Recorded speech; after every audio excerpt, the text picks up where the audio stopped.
Бірінші музыкалық балалар мектебі елорданың маңдайына біткен жалғыз таза қазақ тілінде білім беретін әуен мен саздың ордасы. Оның ерекшелігі сол, отанымыздың тәуелсіздігімен түйдей құрдас. 30 жылдық тарихында құтты орын талайды еңсерді.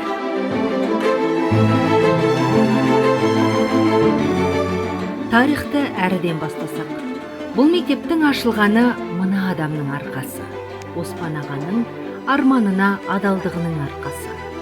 Қазақстан тәуелсіздігін алмаған кез, кеңес үкіметінің қылышынан қан тамбаса да, өктемдігі өше қоймаған заман. Домбыраның құлағында ойнайтын Оспан Сүлейменов музыканы қазақ баласына қазақша үйретуді армандайтын.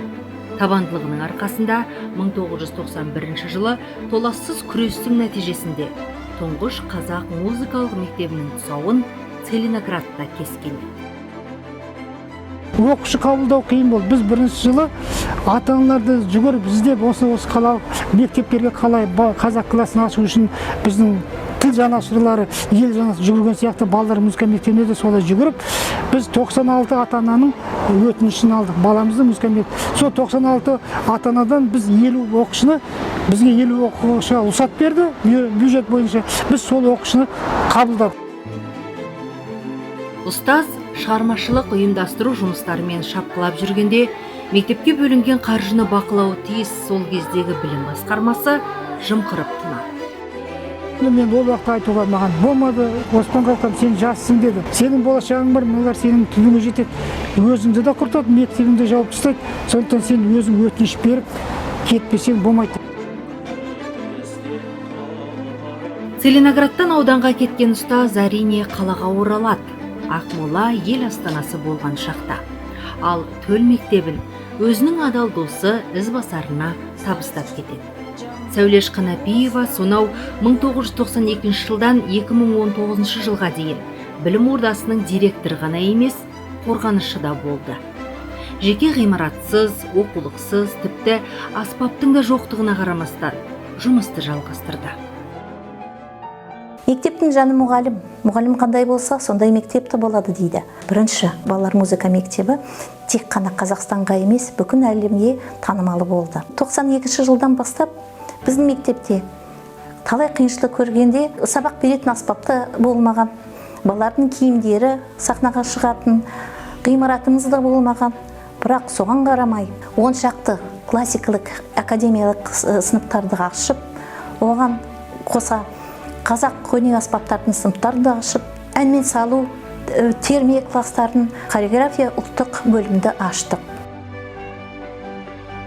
Асар жасап консерватория ұстаздары оқулықты тегін аударып, Алматыдан салып жіберген.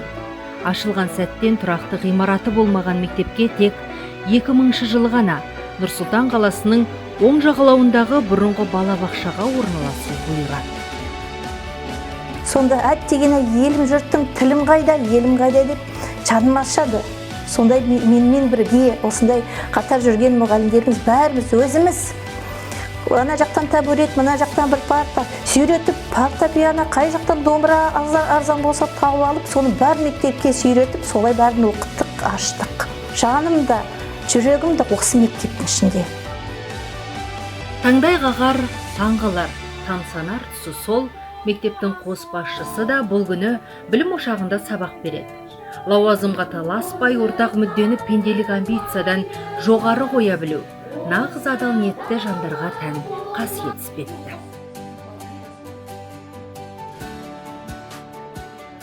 Бұл күні 20 шақты аспап бойынша 1200-ге жуық оқушы оқиды мектепте. Әрқайсысының ерекшелігіне қарай топтастырылған 8 бөлім бар. Музыкалық тәрбиенің тамыры тереңге бойласын деп. Қалалық 30-дан астам орта мектепте және 3 балабақшада филиалдар ашылған. Кәсіби музыканттардан сапалы білім алуға бұл да зор мүмкіндік. Бірінші музыка мектебіміз бұрын 4 мектеп музыка қазақ ұлттық музыка мектеп болып ашылған. Мектеп негізі қазақ ұлттық музыка мектеп Қазақстан Республика бойынша жалғыз мектеп болған. 2008 жылы бастап депутаттардың шешім бойынша номер 1 музыка мектеп берілді. Мұнда 170 ұстаз білім береді. Көзге түсетіні Бұл кәдуілгі қалыпты мектеп ұжымы емес. Әр мұғалім бір жұлдыз. Сахна адамының ерекшелігі де сол, басқарылмайды. Тек тіл табысса болады. Әрине, өнерін бағалай отырып. 2019 жылдан мектеп директоры қызметін атқарып келе жатқан Болат Сапабекұлы оны біледі. Қайткенмен өзі де өнер адамы, режиссер.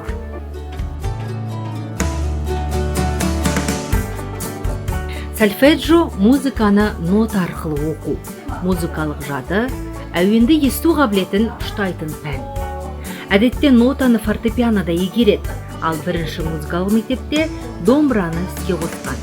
Сөйтіп этносольфеджионы ойлап тауып, мемлекеттік грантты ұтып алған.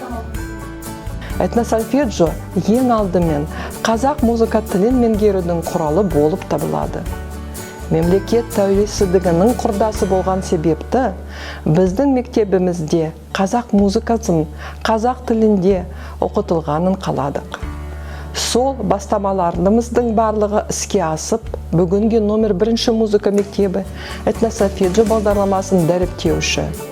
Қазақ тілді музыка мектебі деген өзіндік ерекше бет бейнесі бар оқу орнына айналды. Ұлттық реңк беріп, мектепті қазақы етіп тұрған талассыз этносольфеджио. Десек те дәстүрлі музыкалық білімді шегерген ешкім жоқ. Нотамен әндету, яғни сольфеджионы барлық оқушы негізгі аспабына қоса меңгеріп шығады. Менде негізі 35 жылда мақсат жұмыс өтілімі. Топтық сабақ болып, біріншіден бұл топтық сабақта 15 балаға дейін болады. Әрбір сабақ сольфеджио сабағы бар, музыка әдебиеті сабақтар бар, топтық сабақтар. Хор сабағында енді көбірек, 25-30 балаға дейін.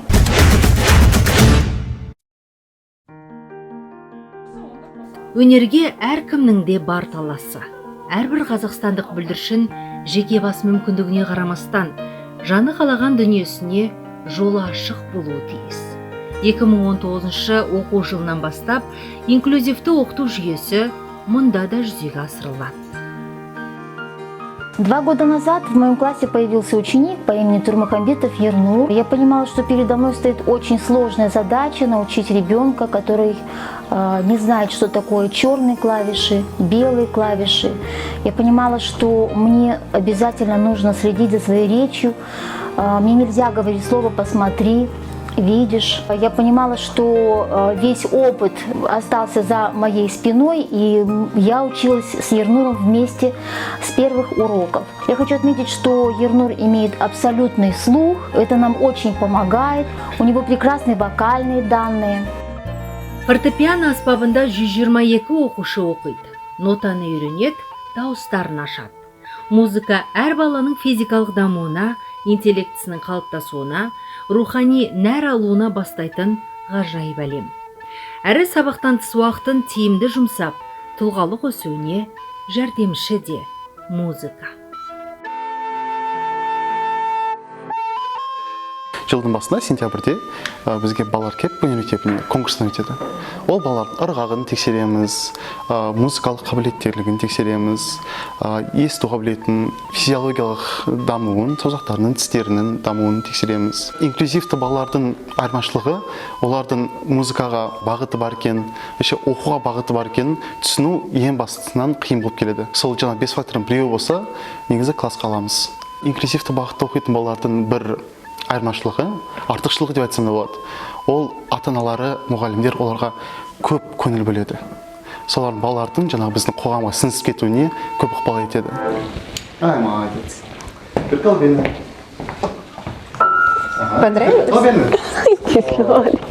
Молодец! Раз,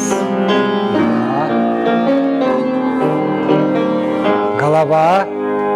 Прошу к станку. Хореография бөлімінде біз бірнеше бағытта жұмыс жасаймыз. Халықтық сахналық би, классикалық би, ырғақ, қазіргі заманауи би. Әр бағыттың өз бағдарламасы бар. Сол бағдарламаны оқушыларымыз 7 жыл оқып толық меңгереді. Багдина Секербек осы мектепте 1998 жылы 5 сыныбын ашқан алғашқы хореограф мұғалім. Бұл күні 4 педагог 100 шақты балаға тәлім береді. Бағдина ханым жетекшілік ететін Ару би ансамблі талай байқаулардың жеңімпазы. Сошли с позиции.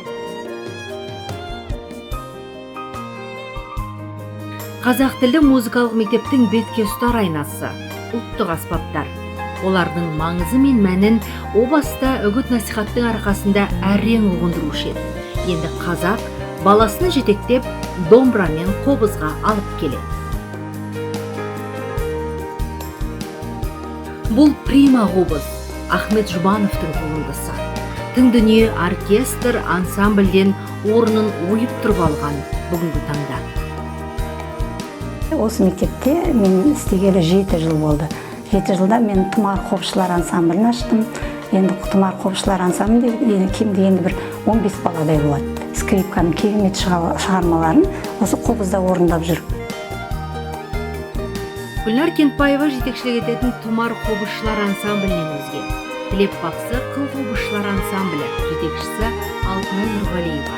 Сондай-ақ Мадина Османованың Кербез қыздар жетігеншілер ансамблі бар. Ансамбльдің бір жақсы жері балалар бірін-бірі тыңдап үйренеді. Құлақтарымен мысалы бір дауыс емес, олар 2 дауыс, 3 дауыс, 4 дауыста ойнайды. Соған баланың уже үлкен жолға дайындаймыз. Баланың есту қабілеті үлкейеді. Баланы сахнаға дайындаймыз, үлкен конкурстарға қатысамыз. Бір жылда біз мысалы 5-6 шығарма жаңадан шығарамыз. Нағыз қазақ қазақ емес, нағыз қазақ домбыра. Музыкалық мектептегі домбыра бөлімі о баста ашылған. 58-ші мектеп филиалындағы Марат Мөңкебаевтың жетекшілігіндегі Наркескен домбырашылар ансамблі. Мөлдір Сүлейменова құрған Серпер. 65-ші мектептегі Әдемі Сыздықбаева ұйымдастырған Есіл толқыны. 80-ші мектептегі Айнұр Қасымованың Ақжелең домбырашылар ансамблі 30 жылғы еңбектің нәтижесі. Бөлімімізде домбыра, қылқобыз, қобыз, жетіген, саз сырнай, баян, аккордеоны сыныптары жұмыс жасайды. Әрине қазақ болғаннан кейін қасиетті домбыраны және өзіміздің ұлт аспаптар білген жөн, құндылығымызды, өзіміздің қазақилығымызды. Өнері тағдырына айналған ұстаздар бар мұнда. Сонау 1991 жылы ашылған кезде мектепте 7 мұғалім ғана болыпты. Қазақ тілді музыка мамандары қат еді ол заманда. Сайдың тасында 7 ұстаздың бірі Елмира ханым. Әйел бақытын да, аналық бақыты да өнерімен, осы білім ошағымен егіз өрілген.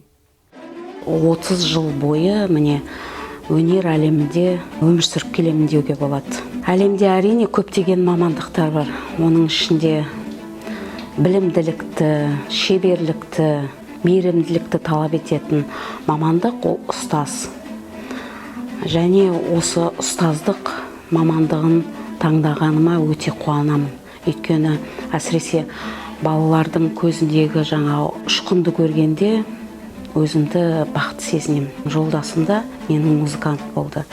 Осы мектепке бірге келдік, бірге аштық. Осы мектепте біздің жанұямыздың көптеген қуанышты, қызықты сәттері осы мектепте өтті.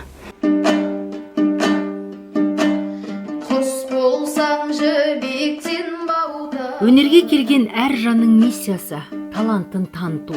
Қайрат Байбосынов, Клара Төленбаева секілді атақты әртістерден тәлім алып, мемлекеттік филармонияның Ақжауын камералық оркестрінің солисті болған Рахат Бегасылов 2012 жылдан бері ұстаздық етуде. Өнер адам болғаннан кейін мәңгі бақи сахнада бір жағынан жүре бермейміз ғой. Жас келе-келе артынан шәкіртте тәрбиелеу керек шығар, ол да бір артынан із қалдыру шығар. Сондықтан қатар алып жүрдім. Ана жақта әнші болыпты, мына жақта мұғалім болыпты. Өзімді сынап көрейін, қаншалықты мен балаларға өзімнің оқыған тоққандарымды жеткізе алдым ба, жеткізе алмадым ба деген. Сахнада жиған тәжірибесін шәкіртіне бере білген, әлемдік деңгейдегі жұлдыздың қалыптасуына әсерін тигізген мұғалім де бар. Майра ханымның мақтанышы Димаш пен Ержан Максим. ол бірінші алладан беріледі талант, табиғат дауыстары, оны мойындаймыз әрине. Бірақ енді әркім кішігірім кішкентай туып өскеннен мектепке барады, білім алады. Әрине ән пәнінен де оларда бізден тәлім тәрбие алды. Сахнада жүріс тұрысы, қалай микрофонмен жұмыс жасау керек екен, қимыл әрекет дегендей әннің жаңағы астарын, образын, характерін беру керек. Соның барлығын профессионалдық тұрғыдан әрине бізден тәлім тәрбие алды. Онымен мақтан тұтамыз. Біздің елдің байлығы дарынды балалары. 2010 жылы ашылған эстрада бөлімінде 80-ге жуық тәлімгер бар. Әрбірі қап түбінде қала қоймас асыл кездік. Мен осы мектепке 9 жаста келдім. Мен арнайы мақсатпен келдім. Осы мақсатты мен келесі жылда жеткізуім керек. Мен болашақта әнші болғым келеді. Маған скрипка ұнайды. Өткені ол әдемі конкурсқа концерт рейдингті ойнадым. Сосын мазурканы, сосын аксеса бірінші орынды алдым. Әлемді талантыма тәнті етем дейтін бүлдіршін Айсана. Скрипканы қолына алған алғашқы жылдардың өзінде республикалық байқаулардың жеңімпазы. Скрипка сыныбы 1998 жылы ашылған. Сол кезден балалармен дайындық, көп балалар келіп жүренді. Бізде 170 балалар оқиды. Скрипкадан, сосын виолончель дейтін инструменттер бар. Сосын бізде ансамбль скрипачеге балалар өте жақсы келіп отырады. Ұнайды өздеріне.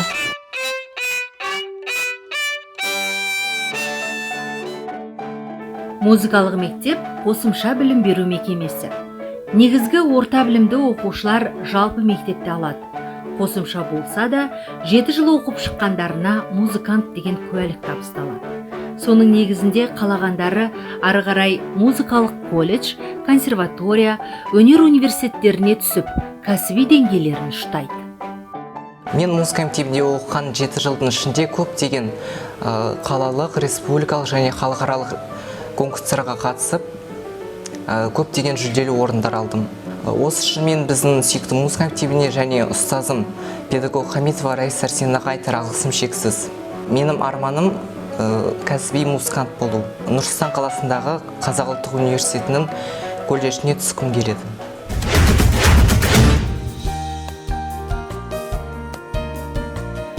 Өнерде шекара жоқ, ауқымы кең аспап, музыкантқа әлемді шарлады.